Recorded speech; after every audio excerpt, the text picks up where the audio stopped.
నమస్సర్వేభ్య. దిలీప్ మహారాజు తనకు సంతానం కలగకపోవడం వల్ల వచ్చినటువంటి బాధను ఆ మహర్షికి విన్నవించుకుంటున్నాడు. ఇంకా ఏమంటున్నాడో చూడండి.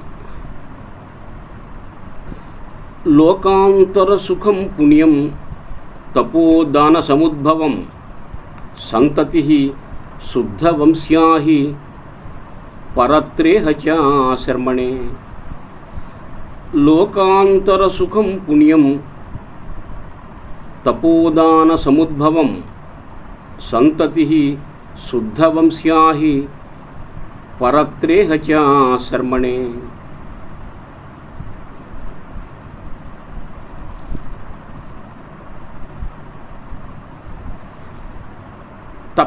తపస్సు చేత దాన ధర్మాలు చేయడం చేత సముద్భవం కలిగినటువంటి లేదా పుట్టినటువంటి పుణ్యం ఏదైతే ఉందో అది లోకాంతర సుఖం, పరలోకంలో సుఖాన్ని కలిగిస్తుంది. అంటే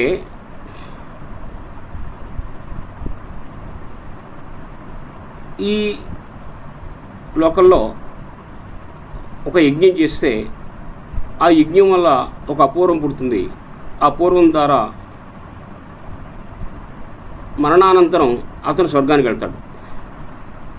అంతేగాని యజ్ఞం చేసిన మరుక్షణమే అతను స్వర్గానికి వెళ్ళడు. కాబట్టి యజ్ఞయాగాదుల వల్ల దాన ధర్మాదుల వల్ల పుట్టేటువంటి సుఖం ఏదైతే ఉందో అది లోకాంతరంలో అంటే మరో లోకంలో సుఖాన్ని కలగజేస్తుంది. కానీ శుద్ధ వంశ్య మంచి వంశమునందు పుట్టినటువంటి సంతతి సంతానం పరలోకంలోనూ చ మరియు ఇహలోకంలోనూ శర్మణే సుఖాన్ని కలగజేస్తుంది అన్నాడు. అంటే ఇక్కడ మనం 3 రుణాలు చెప్పుకున్నాం. దేవరుణం, ఋషి రుణం.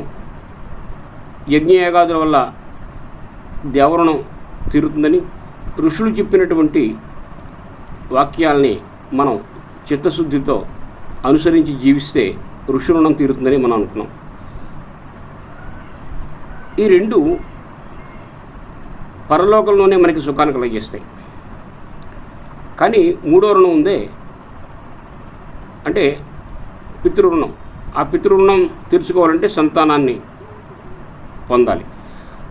ఆ సంతానం ఉందే పరలోకంలోనూ ఇహలోకంలోనూ కూడా అది సౌఖ్యాన్ని కలగజేస్తుంది అని చెప్తున్నాడు.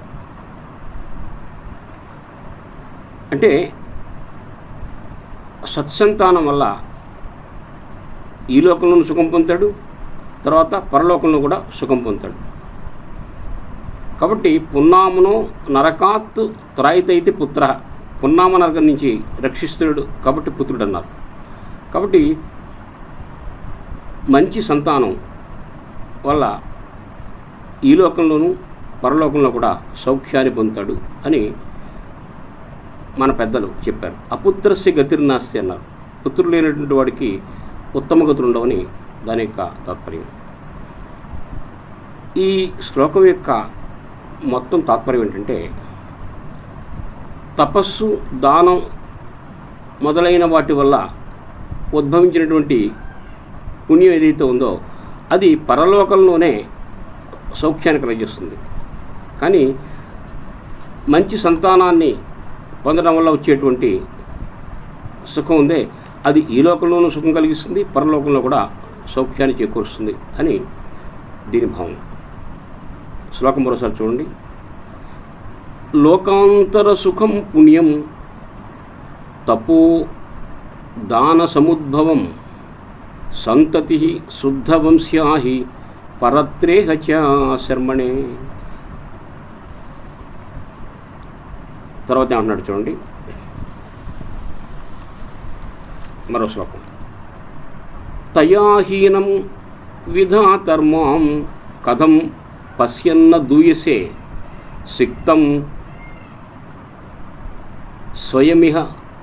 స్వయమివ స్నేహాత్ వంధ్యం ఆశ్రమవృక్షకం తయాహీనం విధాతర్మాం కథం పశ్యన్న దూయసే సిక్తం స్వయమివ స్నేహాత్ వంధ్యం ఆశ్రమవృక్షకం. దీని అర్థం మనం చూద్దాం. విధాత అంటే ఓ బ్రహ్మ, అంటే ఈయన బ్రహ్మపుత్రుడు, ఆత్మావై పుత్రనామాసి అనే నియమాన్ని అనుసరించి తండ్రితో సమానుడు, అంటే సృష్టికర్త అయినటువంటి బ్రహ్మతో సమానుడు ఇతను.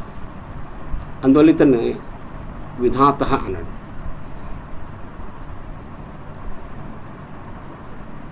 బ్రహ్మతో సమానమైనటువంటి ఓ గురువర్య, తయాహీనం, తయా దాని చేత అంటే సంతానము చేత, హీనంగా ఉండి అంటే సంతానము యొక్క లేమి చేత బాధపడుచు, స్వయముగా స్నేహాత్ స్నేహము వలన లేదా ప్రేమ వలన, సిక్తం తడిపినటువంటి, వంధ్యం గొడ్డుపోయినటువంటి, ఆశ్రమ వృక్షకం ఆశ్రమ వృక్షం వలె ఉన్నటువంటి మే నన్ను పశ్యన్ చూస్తూ, కథన్ న దుయసే ఎందుకు మీరు బాధపడరు అంటే అటువంటి సంతానం లేకుండా మీచే స్వయంగా పెంచబడి ఆశ్రమంలో ఉండి గొడ్డుపోయినటువంటి ఆశ్రమ వృక్షంలా ఉన్నటువంటి నన్ను చూస్తే మీకు జాలి కలగడం లేదా, మీరు నాపైన ఎందుకు జాలి చూపడం లేదు అన్నారు. అంటే మనం పెంచినటువంటి వృక్షం అది పుష్పించి ఫలిస్తే మనకు ఆనందాన్ని కలగజేస్తుంది, గొడ్డిపోయినటువంటి చెట్టు అయితే మనకి బాధ కలిగిస్తుంది. కాబట్టి నేను అటువంటి సంతానం లేకుండా వంధ్యుడిగా ఉన్నాను, నన్ను చూసి మీరు జాలిపడరేంటి అన్నాడు. అంటే ఆశ్రమ వృక్షకం ఎందుకనంటే మీరు స్వయంగా ఆశ్రమంలో నీరు పోసి పెంచినటువంటి వృక్షం వలె ఉన్నాను అని అర్థం. ఇంకోటి ఏంటంటే నేను మీ అధీనంలో ఉన్నాను, మీకు ఆశ్రితుడినే ఉన్నాను, మీ సేవకుడిగా ఉన్నాను. అటువంటి నేను సంతానహీనంగా ఉండడం చూసి మీకు మనస్సు కరగడం లేదా, మీరు జాలిపడడం లేదా, మీ మనస్సు బాధపడడం లేదా అని ప్రశ్న వేశాడు. మళ్ళీ చూడండి, విధాత అంటే ఓ బ్రహ్మ అని ఎందుకన్నా అంటే మీరు కావాలంటే సంతానాన్ని సృష్టించగలరు అనేటువంటి అర్థం వచ్చేలాగా విధాత అని ఇక్కడ విశేషణ వేశాడు. తయా హీనం సంతానం లేనటువంటి, స్వయముగా స్నేహాత్ ప్రేమ వలన, సిక్తం తడిపినటువంటి, వంధ్యం గొడ్డుపోయినటువంటి, ఆశ్రమ వృక్షకం ఆశ్రమ వృక్షం వలె ఉన్నటువంటి మాం నన్ను పశ్యన్ చూస్తూ, కథన్న దూయసే ఎందుకు బాధపడరు అన్నాడు. వంధ్య అంటే గొడ్డుపోయినవాడు, వంధ్య అంటే గుడ్రాలు. ఒక సుభాషితం కూడా ఉంది, విద్వానేవ విజానాతి విద్వజ్జన పరిశ్రమం. ఒక పండితుని యొక్క పరిశ్రమ ఒక పండితుని తెలుసుకోగలడు. నహి వంధ్య విజానాతి గురువీం ప్రసవ వేదనం. బిడ్డని కనేటప్పుడు పడేటువంటి వేదన ఉందే అది పిల్లలకు అన్నటువంటి స్త్రీకి తెలుస్తుంది, కానీ గుడ్రాలకు తెలియదు అని ఈ శ్లోకానికి తాత్పర్యం.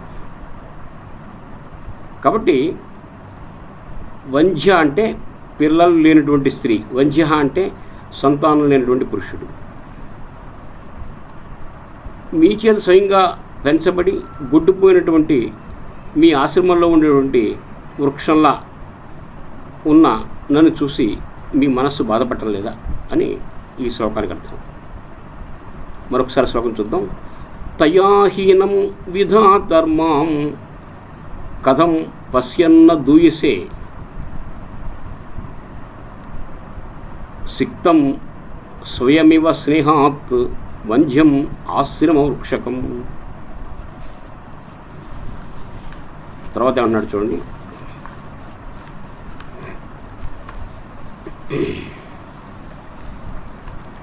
ఇంకా సంతానం లేకపోవడం అనేటువంటిది నాకు తీరని బాధ కలిగిస్తుంది. ఆ బాధ ఎటువంటిదో మీకు తెలియజేస్తాను వినండి అన్నాడు.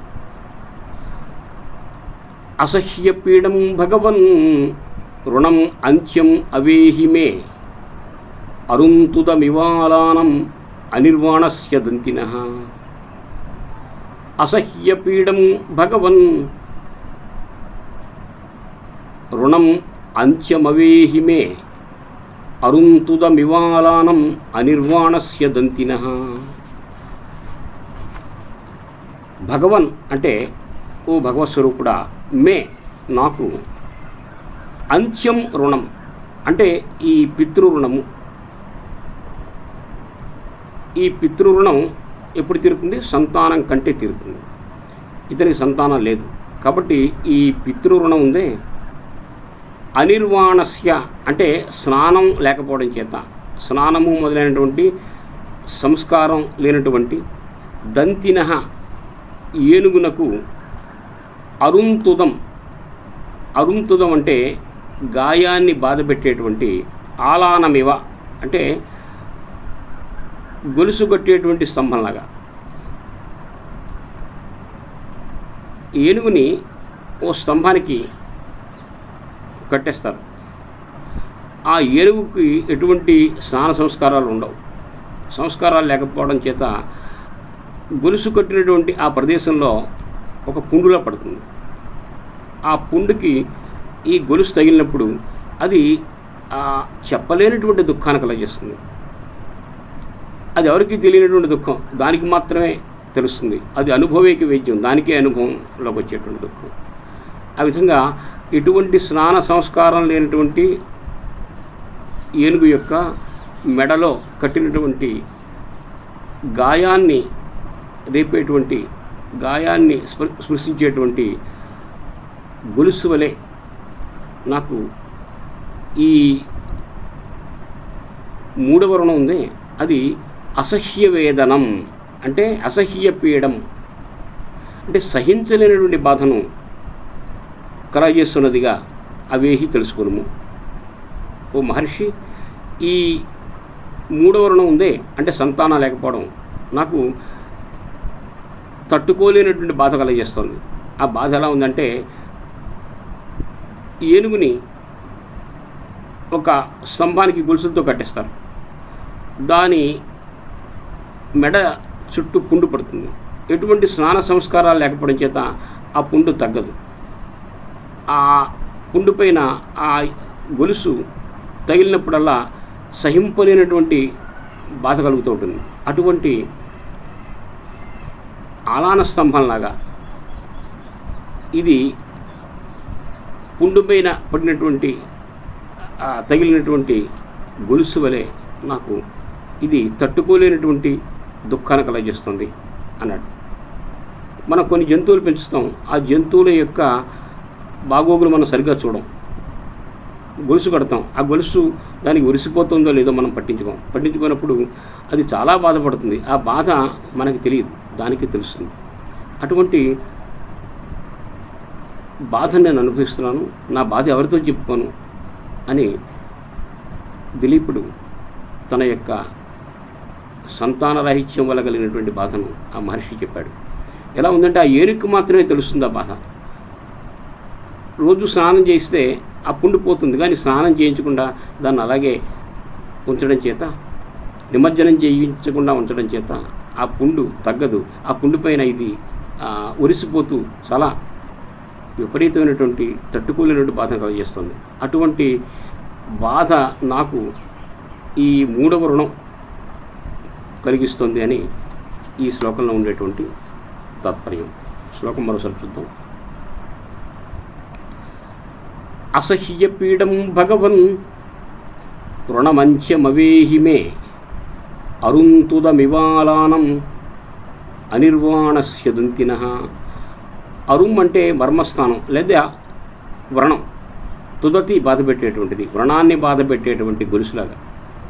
ఇది నాకు సహింపులేనటువంటి బాధను కలగజేస్తుంది అని తన బాధను ఆ మహర్షి వివరించాడు. వివరించి ఏమన్నాడు చూడండి. తస్మాత్ ముచ్యే యథా తాత సంవిధాతుం త్వమర్హసి ఇక్ష్వాకూణాం దురాపేర్ధే త్వదధీనా హి సంపదః. తస్మాత్ ముచ్యే యథా తాత సంవిధాతుం త్వమర్హసి ఇక్ష్వాకూణాం దురాపేర్ధే త్వదధీనా హి సంపదః. తాత అంటే తండ్రి అని అర్థం. తెలుగులో తాత అంటే తండ్రి, సంస్కృతంలో తాత అంటే తండ్రి. తాత అంటే ఓ తండ్రి, అంటే తండ్రితో సమానమైనటువంటి ఓ వశిష్ఠ మహర్షి. తస్మాత్ ఆ పితృరుణం నుంచి, యథా ఏ విధంగా, ముచ్యే విముక్తుడవుతానో, విడవబడుదునో, తథా ఆ విధంగా, సంవిధాతుం చేకూర్చుటకు, త్వం నీవు, అర్హసి తగుదువు, నేను ఏ విధంగా ఆ పితృరుణం నుంచి విముక్తుడవుతానో ఆ విధంగా తమరు చేయడానికి అర్హులు. నేను ఎలా రుణ విముక్తుడవుతానో, ఆ రుణం నుంచి బయటపడతానో మీరు ఆ విధంగా చేయండి, మీరే దానికి అర్హులు. ఇక్ష్వాకూణం అంటే ఇక్ష్వాకు చక్రవర్తులకు, దురాపే అర్థే పొందలేనటువంటి ప్రయోజనములు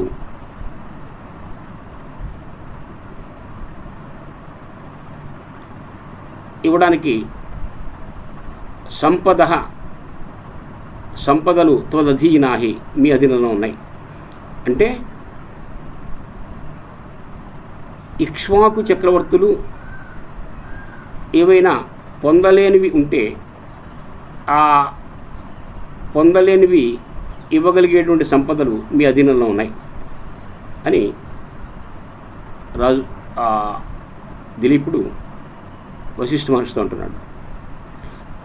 మళ్ళీ ఒకసారి చూడండి. తాత అంటే తండ్రితో సమానమైనటువంటి ఓ గురువర్య, తస్మాత్ ఆ పితృరుణం నుంచి, యథా ఏ విధంగా, ముచ్యే విడవబడతానో, విముక్తుడవుతానో, తథా ఆ విధంగా, సంవిధాతం అంటే చేకూర్చుటకు, చేయుటకు, త్వం నీవు, అర్హసి తగుదువు, ఇక్ష్వాకూణం అంటే ఇక్ష్వాకు చక్రవర్తుల యొక్క దురాపే పొందలేనటువంటి అర్థే ప్రయోజనములు కలిగినప్పుడు, సంపదలు త్వదధీనాహి మీ అధీనంలో ఉన్నాయి కదా అన్నాడు. అంటే ఇక్ష్వాకు చక్రవర్తులు ఏదైనా పొందలేని ఉంటే వాటిని పొందించడం మీ అధీనంలో ఉంది, అవి మీ అధీనం వల్ల, మీ అనుగ్రహం వల్లే మేము పొందగలం అని చెప్పాడు. కాబట్టి నేను ఆ మూడవ రుణం, పితృరుణం నుంచి ఎలా విముక్తుడవుతానో మీరు అలా నన్ను ఆశీర్వదించండి. మాకు సాధ్యం కానటువంటి ఏదైనా కార్యాలుంటే అవి సాధ్యం మీ వల్లనే అవుతుంది కదా అని దిలీప్ మహారాజు వశిష్ఠుడిని వేడుకున్నాడు. శ్లోకం మరోసారి చూద్దాం. తస్మాత్ ముచ్యే యథా తాత సంవిధాతుం త్వమర్హసి ఇక్ష్వాకూణాం దురాపేర్ధే త్వదధీనా హి సంపదః. ఈయన వేడుకున్నాడు. ఆ తర్వాత ఇతనికి సంతానం లేకపోవడానికి గల కారణం వశిష్ఠుడు ఎలా తెలుసుకున్నాడు, దిలీపుడికి ఏ విధంగా సలహా ఇచ్చాడో తర్వాత పాఠంలో చూద్దాం. అంతవరకు సెలవు. నమస్కారం.